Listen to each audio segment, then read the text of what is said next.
Voici l'analyse du CAC 40 pour le 22 novembre. Donc ici, alors j'espère que j'aurai résolu mes problèmes de vidéo. Ici, je teste avec un nouveau logiciel. Donc vous m'en direz des nouvelles. Merci de laisser un commentaire en dessous donc de la vidéo. Merci bien. Alors, je vous ai mis une nouvelle fourchette d'Andrews comme vous pouvez voir ici. Je vous ai également matérialisé un petit rectangle vert qui délimite un petit peu la zone où il y a une grosse résistance à la baisse. Donc vous voyez, alors je vais la remonter un petit poil. Voilà, elle est un petit peu plus grande effectivement. Donc vous voyez toutes ces mèches ici, ici, ici, ici et ici. Donc on voit qu'il y a de la difficulté à enfoncer le palier. Vous pouvez remarquer donc ce triangle qui n'est pas conforme, hein, il est attention, pardon, ce diamant. Le diamant n'est pas forcément parfait et c'est ce qu'on apprend en trading. Vous n'êtes pas obligé d'avoir une figure parfaite pour la trader.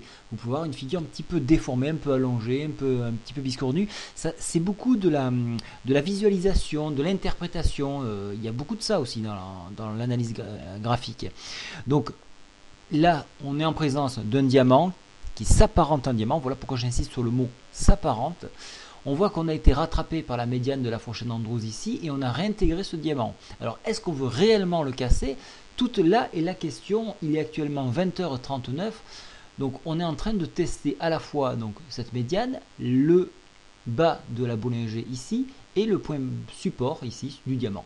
Si on venait à résister, on pourrait aller chercher, comme nous avons eu en ouverture, en séance, pardon, un point test sur le pivot, exactement ici, à 4266, un point que d'ailleurs que j'avais donné en newsletter, qui correspond exactement, alors je fais un zoom un petit peu plus grand, qui correspond quasiment à peu de choses près à la MM10 que vous voyez ici, en orange. Le fait d'avoir échoué à ce contact remet en question la pression à la hausse. Donc, en dépassement de ce pivot-là, on ira chercher tour à tour à la fois les 4269, puis la MM20 sur 4272, et on pourra réintégrer et continuer. Donc, pourquoi pas une cassure du diamant par le haut à 4300 points. En cas d'échec de ce pivot, on ira une nouvelle fois tester le bas du diamant ici.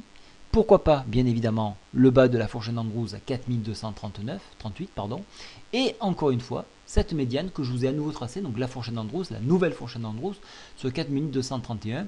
Et vous aurez toujours cette zone de résistance qui correspond à des signaux techniques que l'on retrouve donc bien évidemment par ces mèches ici qui sont largement défendues. Si toutefois on venait à casser ce niveau-là, là effectivement, on aurait un signal baissier qui se positionne.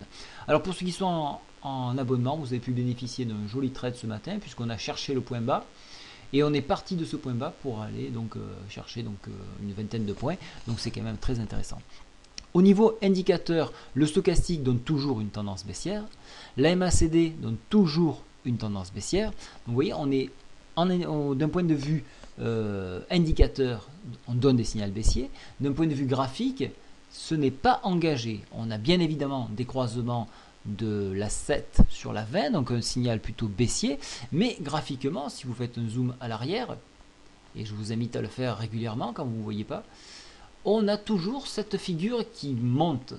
On n'a pas d'effet de cloche pour l'instant. Alors effectivement, cette zone de diamant peut être donc la phase 3, ce qu'on appelle, on peut être en phase 3 et donc amorcer la phase 4.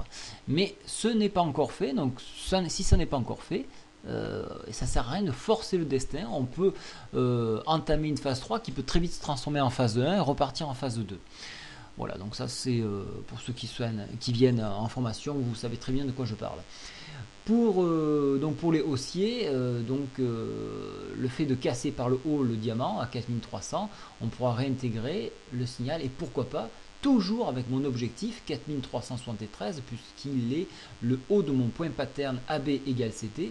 Et ici je vous avais tracé un point, alors ici il y avait une cuillère, pardon, une tasse une tasse et donc j'avais reporté le haut de cette tasse sur la ligne de coup et donc on arrivait à 4480. Vous voyez que ce chiffre n'est toujours pas hors de portée, d'autant plus que nous approchons de la fin de l'année où il va y avoir le window dressing. Qu'est-ce que c'est le window dressing? C'est l'habillage de fin d'année et donc il faut afficher les plus beaux résultats pour les sociétés.